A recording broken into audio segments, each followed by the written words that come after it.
국립현대미술관의 신축공사 도중에 발생한 화재. 화재 원인을 두고 사회 각층에서 많은 의문들이 제기됐는데요. 과연 그 원인은 무엇이었는지 이 사건 잠시 후에 공개됩니다.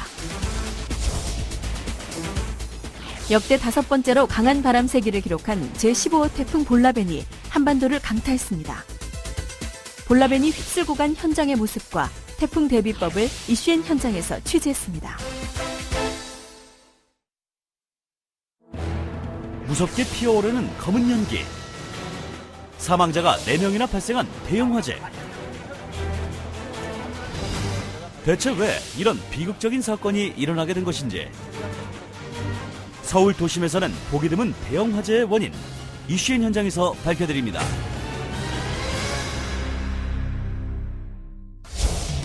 국립현대미술관의 신축 공사장에서 발생한 화재. 거리와 하늘을 뒤덮은 검은 연기로 인해 시민들도 많이 놀란 것 같은데요. 화재 발생 현장은 경복궁을 비롯한 문화재들과 인접해 있어 화재에 대한 국민들의 우려가 더욱 컸습니다. 화재 현장에서 속속 구조되는 부상자들. 공사가 진행 중이던 현장에서 발생한 화재. 심각한 인명피해가 발생하지 않았을지 걱정이 되는데요. 공사 자재들을 태우며 빠르게 번진 불. 공사장 전역으로 불이 확산되면서 결국 많은 사상자를 내고야 말았습니다. 화재가 발생한 지하공사 현장에 이미 유독가스가 가득한 상황. 시간이 지체되면 유독가스 질식으로 인해 인명피해 위험이 더욱 높아질 것 같은데요. 이때 타워 크레인에서 추락사고가 발생. 크레인 위에서 작업 중이던 근무자가 갑작스런 화재에 놀라 지상으로 대피하다가 추락하게 된 것입니다. 현재까지 인명 피해 사고는 총 23명이 발생해서 병원에 이송 후에 병원에서 최종 사망 판정은 4명이 사망한 것으로 판정됐습니다. 이번 사건에 대한 브리핑이 진행된 종로경찰서.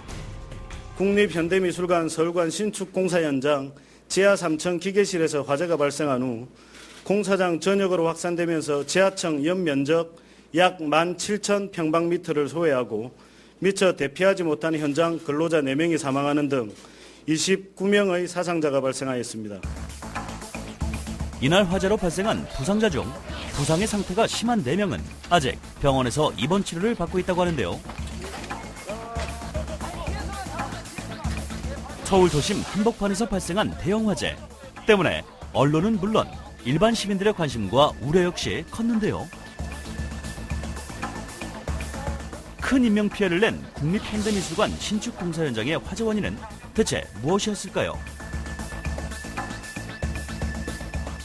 고인들은 지하 1층에서 2명, 지하 2층에서 1명, 지하 3층에서 1명이 발견되었는데 발견 장소는 바라보인 기계실과 인접한 장소이며 작업구역 주변으로 갑자기 확산된 화염을 피하지 못해 사고를 당한 것으로 보고 있습니다. 이 사고는 인재입니다.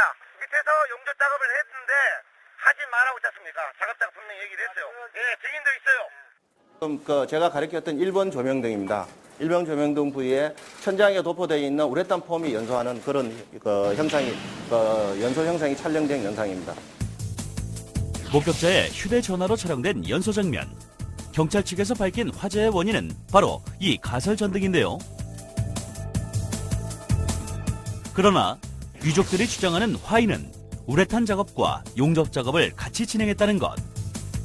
게다가 지하 2, 3층 공사 현장에는 안전요원이 1명밖에 없었고 사고 시 대피를 위한 비상유도등도 없는 등 총체적인 안전관리 소홀로 인한 인재라고 주장하고 있는데요. 최초 바라보는 지하 3층 기계실 천장에 설비된 가설 전등 주변으로 이 가설등 배선에 단락흔이 집중되어 있고 주변 기둥에서 심한 수열 및 박리 현상이 식별되는 등 국가수 감정 결과를 통해 확인되었으며 경찰 측의 수사 결과 목격자들은 가설 전등 주변에서 스파크가 일어나면서 우레폼이 도포된 천장에 불이 옮겨 붙었다고 증언했다는데요. 사망자들의 사인을 정확하게 규명하기 위한 국립과학수사연구원의 사체 부검. 부검은 화재가 발생한 바로 다음 날인 14일에 실시됐습니다. 불길이 급속도로 번지면서 유독가스에 질식했을 가능성이 높아 보이는 상황. 부검 결과 밝혀진 사인은 무엇이었을까요? 고인들의 직접 사인은 화재로 인한 질식사이며 이는 정확한 사인 규명을 위해 국립과학수사연구원 법의관 집도로 이루어진 사체 부검을 통해 확인되었습니다. 사망자들이 발견된 위치는 바라보인 기계실과 가까운 곳이었는데요. 아직 공사가 35%가량밖에 진행되지 않았던 신축 공사 현장의 특성상 방화 구역이 완성되지 않은 상태. 공사장 전체가 개방형 구조로 되어 있던 탓에 불길과 유독가스가 더욱 쉽게 확산되어 피해가 클 수밖에 없었던 겁니다. 수사 과정에서 일부 관리 부실 정황도 확인된 만큼 수사 진척에 따라 현장 근로자 사상을 초래한 주의 의무 위반 사실이 정리되는 대로 공사 관계자를 피해자 신분으로 제소한 사법 처리해 나갈 방침입니다. 유독가스를 유발할 수 있는 건축 자재들이 많은 공사 현장. 아직 소방 설비와 방화 구획이 제대로 갖추어지지 않아 화재의 위험이 높았는데요. 게다가 통풍구와 통로로 불길이 쉽게 번질 수 있어서 완성된 건물에 비해 화재가 발생할 위험도도 높고 화재 발생 시 피해가 더욱 클 수 있다는 점을 확인할 수 있었습니다. 공사를 빨리 마무리 짓기 위해 안전은 너무 뒷전으로 한 것이 아니냐는 지적이 사회 각층에서 나오고 있는데요. 뼈아픈 이번 참사를 계기로 이런 화재 사고의 발생이 감소했으면 하는 바람입니다.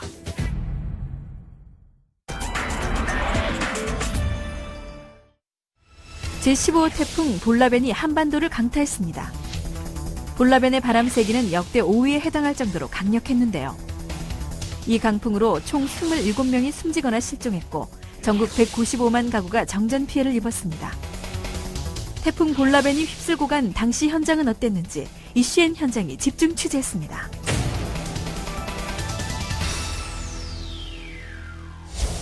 태풍 볼라벤으로 전국이 긴장감에 휩싸여 있었던 지난 28일. 마포소방서 풍수해 대책 상황실도 긴박한 분위기 속에 태풍을 예의주시하고 있는데요. 바로 그때 긴급한 신고 전화가 접수됐습니다. 태풍 사고에 대비해 비상태세에 돌입한 소방대원들은 숨돌릴 새 없이 신속하게 사고 현장으로 출동하는데요. 방산 신고가 지금 정확한 위치를 봐라.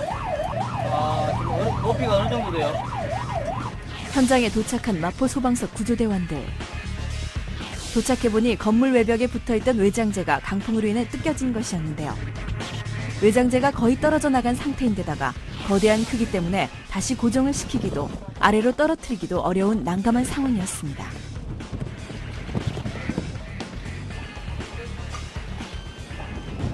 떨어뜨리면 밑에 에어컨 실외기도 쳐버릴 수도 있는데 자르다가 왜냐면 이게 고정이 안 돼요. 더욱 안전한 조치를 위해 철저히 주민들의 접근을 막고 대원들은 일단 뜯겨진 부분을 먼저 자르기로 결정했는데요.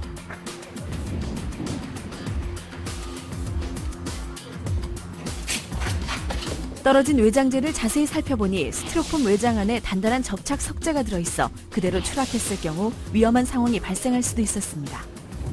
근데 뭐가 강해요. 그 뭐가 무너져. 우리 집이 무너진 줄 알아. 우리 집이 헌집이라 무너진 줄 알아. 내다보면 이게 떨어져. 이 상태로는 언제든 다시 시민들에게 위협을 가할 수 있기 때문에 외장재의 완벽한 제거를 위해 구조대원이 나섰습니다. 나 이때까지 집 사면서 나 이게 진짜 처음이네, 진짜 처음이네. 근데 공소리 어떻게 했길래 저렇게 해요?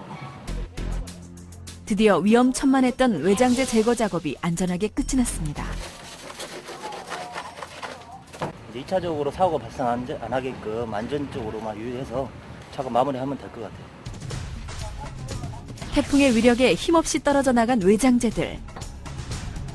태풍 같은 자연재해에 대비하지 않았던 건축 부실 공사가 여실히 드러난 안타까운 현장이었습니다. 또 다른 사고 현장.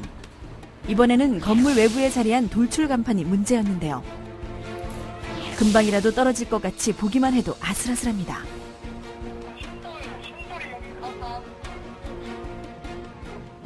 아이고 바람도 이렇게 불어요.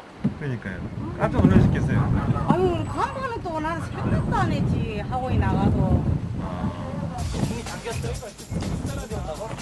강풍 속에서 제대로 고정되지 않은 간판은 공중에 매달린 흉기나 다름없는데요. 특히 돌출 간판의 경우 정확한 설치 기준이 없어 만드는 기준이 제각각이라 추락 위험은 더욱 높아지기만 합니다. 벽에 붙이는 건 상관없는데 돌출 간판은 진짜 이해합니다. 이대로 두다가는 지나가는 시민들을 언제라도 위협할 수 있기 때문에 간판의 신속한 제거가 필요한데요. 이날 마포소방서 대원들은 시민들의 도움을 받아 간판 제거 작업을 무사히 마칠 수 있었습니다.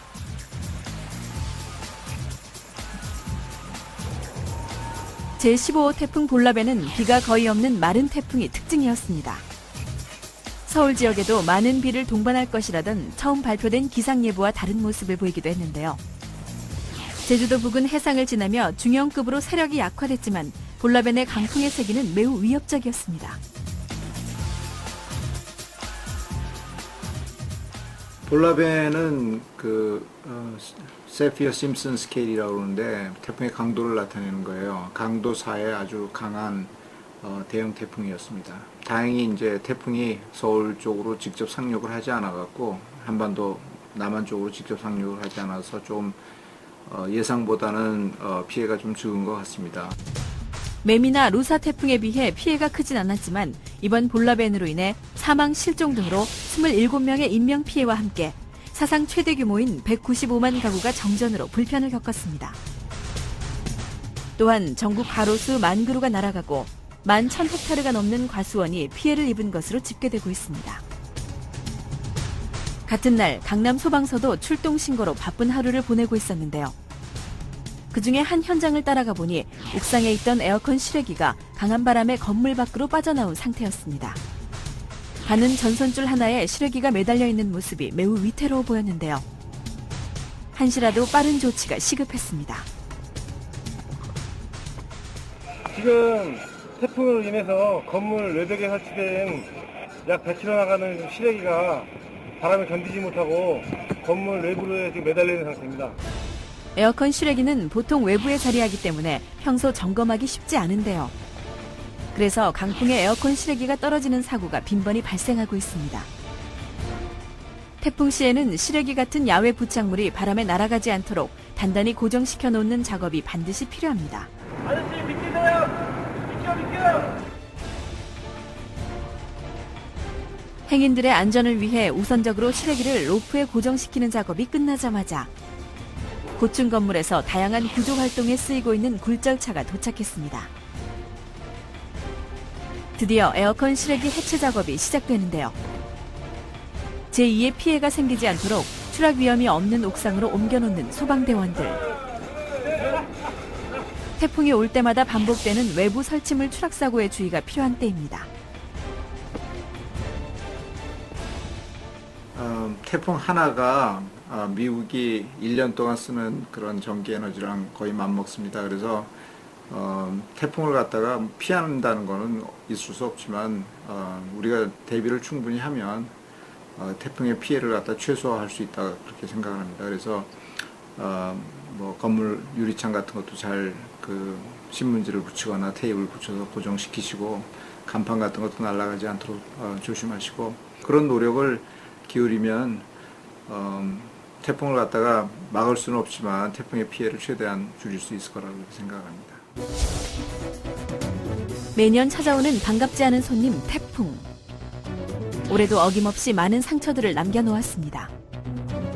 이 상처가 아물기 전 또 다른 태풍이 한반도에 상륙했는데요. 관계당국과 시민들의 철저한 대비만이 연이은 태풍으로 인한 추가 피해를 막을 수 있습니다.